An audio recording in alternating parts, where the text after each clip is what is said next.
بسم اللہ الرحمن الرحیم، السلام علیکم، ویلکم ٹو اردو ناولز اور پرائڈ۔ آواز کی دنیا میں ہم آپ کو خوش آمدید کہتے ہیں۔ آج جو ناول ہم آپ کے لیے لے کر آئے ہیں وہ ہے کس قیامت کے یہ نام ہے، جس کی مصنفہ ہیں عفت سحر طاہر۔ امید کرتے ہیں یہ ناول آپ کو بہت پسند آئے گا۔ دادی جان کی پرانی سہیلی آئی ہیں۔ یہ سنتے ہی مجھ سمیت سب کی سب ایسے غائب ہوئیں کہ آنکھ میں ڈالنے جتنی بھی نہ ملی۔ حق ہاں، دادی فضلہ کو کون نہیں جانتا تھا۔ عمر میں تو ہماری دادی جان کے برابر ہی تھی، مگر قوت سماعت کافی حد تک متاثر ہو چکی تھی۔ جتنا اونچا سنتی تھی اس سے کافی اونچا بولتی تھی۔ بقول فائقہ، ان کے پاس آدھا گھنٹہ بیٹھ کے اٹھو تو بندہ خود کو بہرا محسوس کرنے لگتا ہے۔ اب ہمارے یعنی لڑکیوں کے غائب ہونے کی وجہ صرف ان کا اونچا سننا یا اونچا بولنا ہی نہیں تھا، بلکہ وجہ یہ تھی کہ دادی فضلہ کو آدھے سے زیادہ کام اس چڑیوں کے چمبے ہی سے پڑتے تھے، اور جو آدھے درجن لڑکے اس بٹ ہاؤس میں دندناتے پھرتے تھے وہ تو گویا انہیں دکھائی ہی نہیں دیتے تھے۔ اب پتہ نہیں وہ سب کہاں کہاں چھپی۔ میں نے تو جو دروازہ کھول کے اندھا دھند اندر قدم رکھا وہ ازمیر بٹ کا کمرہ نکلا۔ وہ بیڈ پہ ریلیکس سا کوہنی کے بل دراز کسی فائل میں کھبا ہوا تھا۔ مجھے اپنی غلطی کا احساس زور سے دروازہ بند ہونے اور پھر ازمیر بٹ کی تیز نظروں سے ہوا تھا۔ کیا بات ہے؟ اف، یہ تند و تیز بلکہ تیز دھار لہجہ۔ اتنے مہینوں میں ایک بار بھی جو اس بندے نے مجھے اپنی منگیتر سمجھ کے بات کی ہو، مگر اس کا غصہ بھی شاید جائز ہی تھا۔ بھائی، جو ان جہاں لڑکا کمرے میں یوں دندناتے ہوئے گھس آنا، اس کے لیے تو خطرے کی ہی بات تھی کہ منگیتر جو اتنی حسین پائی تھی وہ رمضان آ گیا ہے نا۔ ٹینشن میں آ کر میں نے دونوں ہاتھوں کو آپس میں رگڑا۔ کون رمضان؟ اور آیا بھی ہے تو اسے ڈرائنگ روم میں بٹھاؤ۔ جاہل لڑکی، تم سیدھی میرے بیڈ روم میں لیے آ رہی ہو۔ وہ تو جانے کب کا ادھار کھائے بیٹھا تھا، بیٹھے بٹھائے جاہلیت کی ڈگری تھما دی۔ اس پر لب و لہجہ ایسا گرم کہ میں بھی گڑبڑا گئی۔ نہیں، وہ میں رمضان کے آنے کی مبارکباد دینے آئی تھی۔ میں نے فوراً اپنی آمد کی توجیہہ پیش کی۔ مبادا وہ دادا جان کی تاریخی بندوق سے تاریخ ہی رقم نہ کر دے میری فوتگی کی۔ شاباش ہے بھائی۔ کون ہے رمضان؟ کوئٹہ والے چچا رمضان تو نہیں، یا پھر کسی نے اپنے نومولود کا نام رکھا ہے؟ اف میرے اللہ، کسی کو ایسی کن ذہن منگیتر بھی اللہ نہ دے۔ اب فرحت اشتیاق کے ہیرو تو پھر ہیرو لگیں گے ہی نا۔ کاش دادی جان اس نالائق کو میرے پلو سے باندھنے سے پہلے آپ نے فرحت اشتیاق کا ایک بھی ناول پڑھ لیا ہوتا تو آپ فوت شدہ دادا جان کا بھی تنقیدی تجزیہ کر ڈالتی۔ خیر، اوفو، روزے آ رہے ہیں بھائی۔ میں جھنجھلائی۔ تو رمضان المبارک بولو نا۔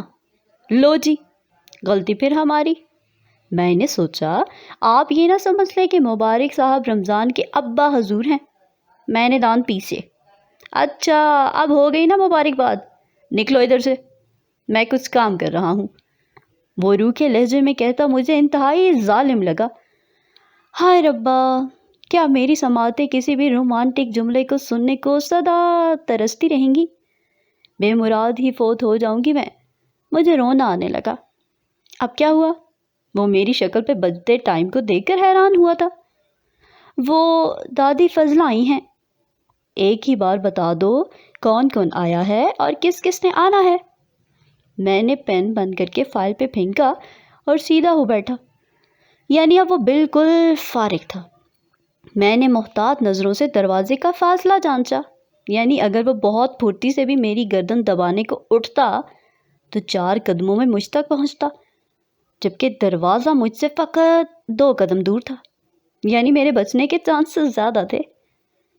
کبھی تو پیار سے، میرا مطلب ہے کہ آرام سے بات کر لیا کرو۔ میرا شکوہ لبوں تک ہی آ ہی گیا تھا۔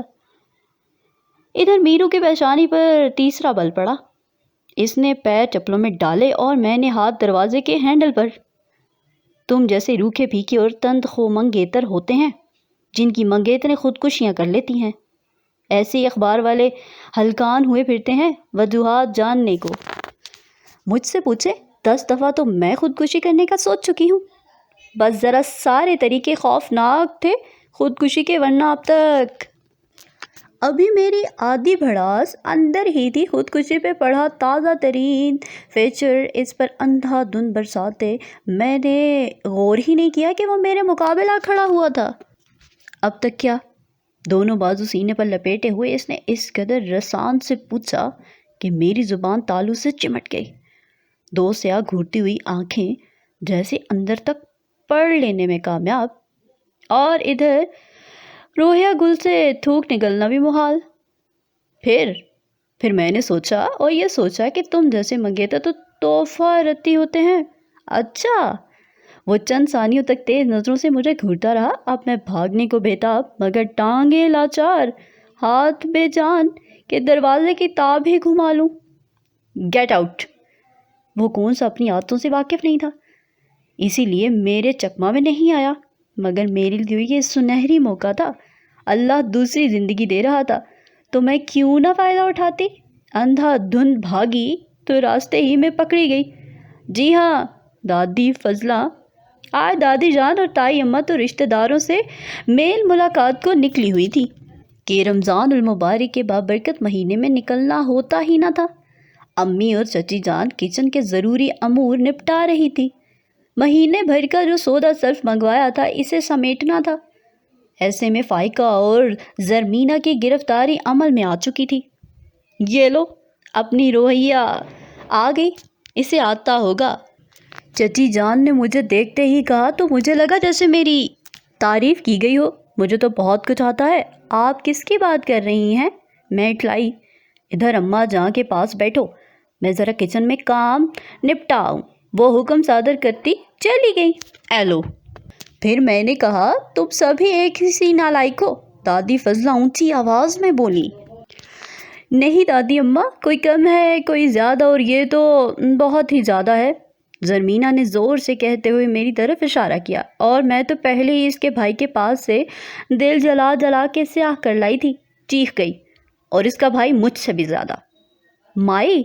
کون سی مائی؟ دادی فضلہ نے مجھے گھورا، اور یہ تمہاری مائی کدھر بھاگ گئی مجھے دیکھ کر؟ وہ ذرا کچن میں مصروف ہیں۔ رمضان آ رہا ہے نا، فائقہ نے ان کی طرف جھک کر بتایا۔ گلدان کہاں سے آ رہا ہے؟ وہ تھوڑی پہ انگلی رکھتے ہوئے بولی تو فائقہ نے گھوری سانس بھر کے ہمیں دیکھا۔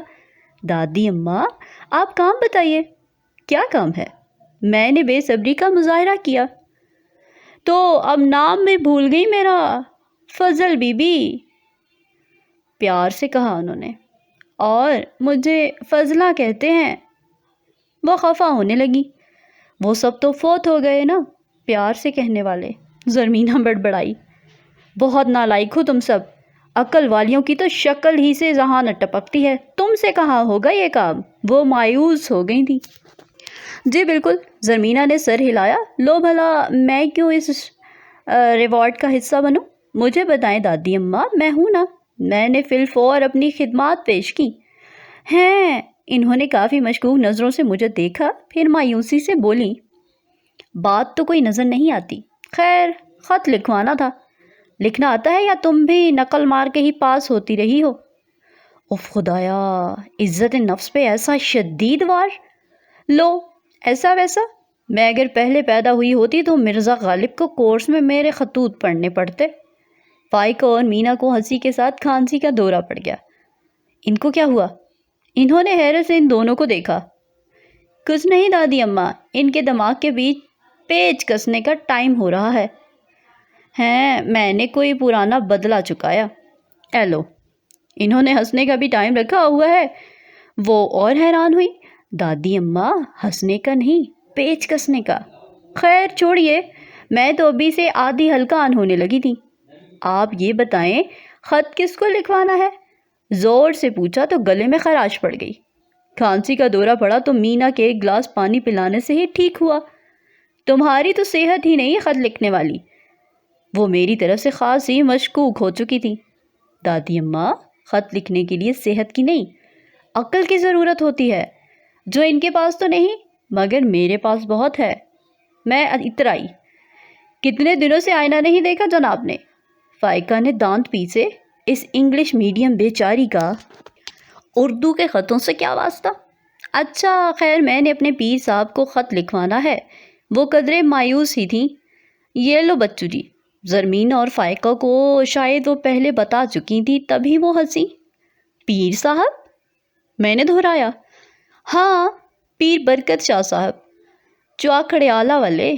وہ تفاخر سے بولی تو اس قدر ربا رب نام سے ہی مجھ پر تھر تھری طاری ہونے لگی۔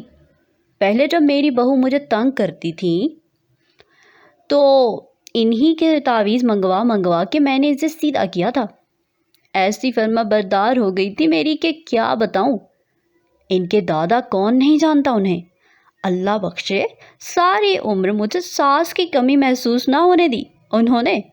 غصہ ایسا کہ الامان الحفیظ، مگر پھر میرے ایسے والا وشیدہ ہوئے انہی کے تعویذوں کی وجہ سے۔ اور اب میری بہو کی بہو بڑی بدتمیز ہے، اسے راہ راست پر لانا ہے۔ وہ بتا رہی تھی ان کے انداز میں بے حد شکین تھا اور میرے ذہن میں فلم چل رہی تھی، بے وفا محبوب قدموں میں سنگ دل محبوب کا دل موم کرنا وغیرہ وغیرہ۔ یعنی یہ پیر صاحب تو بڑے کام کی چیز نکلے تھے۔ تمہارے بس کا روگ نہیں ہے، تم کون سا محلے کی باجیوں کو خط لکھ لکھ کر دیتی رہی ہو۔ فائقہ نے مجھے باز رکھنا چاہا، اور اپنی رائٹنگ کا تو تمہیں پتہ ہی ہے۔ پیپرز میں بھی ٹیچر بیچاری تمہیں اندازاً مارکس دیا کرتی تھیں، بلکہ شکلاً۔ زرمینہ نے بھی بدلا لیا۔ فائقہ نے کہا لگایا کہ شکل سے کافی مستحق لگتی ہے، 100 میں سے 133 دے ہی دو۔ مرو جل ککڑیوں، جل جل کے سیاہ ہو جاؤ، دیکھنا کل کو میرے یہی خط نصاب کا حصہ بنیں گے۔ بچے انہی کو پڑھ کے قوم کے معمار بنیں گے۔ اپنے بارے میں تو میں بچپن ہی سے بہت جذباتی تھی۔ تم لوگ کیا منصوبے بنانے لگی ہو؟ اور بیٹا جی، اگر یہ تمہارے بس کا روگ نہیں ہے تو رہنے دو، میں تو شکل دیکھ کے ہی بندہ پہچان لیتی ہوں۔ دادی فضلہ آج اینک گھر ہی بھول آئی ہیں، مگر ان کی نظر کمال کی ہے۔ زرمینہ نے سر دھنا۔ آپ دیکھیے گا دادی اماں، ایسا خط لکھوں گی کہ پیر صاحب پڑھ کے تھڑک اٹھیں گے۔ میں نے ان پر اپنی ڈھاک بٹھانا چاہی۔ اوئی مار، توبہ کرو توبہ، خدا نہ کرے کہ وہ بیچارے پھڑک جائیں۔ بے ادب لڑکی، ایسے جلال والے پیر بابا ہیں، ایک پھونک مار کے تمہیں توتی بنا دیں۔ وہ بدکی، مگر ساتھ ہی مجھے بھی بدکا دیا۔ یا اللہ، کہیں سامری جادوگر تو خط نہیں لکھوانے لگی۔ زرمینہ بڑبڑائی، نالائق ٹولے، تمہیں کس بات کی فکر ہے؟ اگر میں دادی اماں کو شکل ہی سے عقل مند لگ رہی ہوں تو میں چہکی، بس شکل ہی سے لگی ہو نا۔ فائقہ نے جلن نکالی۔ اور تم دونوں چنے دے کے پاس ہونے والی؟ میں ہنسی۔ چلو اب جلدی کرو، آج ہی خط روانہ کرنا ہے، میں جاتے ہوئے ڈاک خانے میں دے کر جاؤں گی۔ دادی فضلہ نے ڈبتے والے انداز میں کہا تو مجھے بھی شرافت کے جامے میں آ کر ہاتھ میں پین اور پیڈ پکڑنا پڑا۔ ایسے ہی ایک میں بھی خط لکھوں گی پیر صاحب کو، تمہارے بھائی کو قابو کرنے کے لیے۔ آخر جنات بھی تو قابو کرتے ہی ہوں گے، بڑے جاہو جلال والے بابا ہیں۔ میں نے زرمینہ کو چڑھایا۔ اف، میرے چاند سے بھائی کی بے حرمتی۔ اس نے مٹھیاں بیچی۔ کہا بھی ہے غور کر لو اس فیصلے پر، میری کون سا منگنی ہوئی ہو گئی ہے کہیں؟ فائقہ نے ناز سے اسے آپشن دیا۔ زرمینہ نے منہ پر ہاتھ پھیرا۔ پیر صاحب ایسا تعویذ بھیجے میری بہو کے لیے کہ وہ تیر کی طرح سیدھی ہو جائے۔ یہاں پر یہ پارٹ اختتام کو پہنچا۔ مزید پارٹ سننے کے لیے اردو ناولز اور برائٹ کو لائک کیجیے، سبسکرائب کیجیے، شیئر کیجیے، کمنٹ کرنا مت بھولیے۔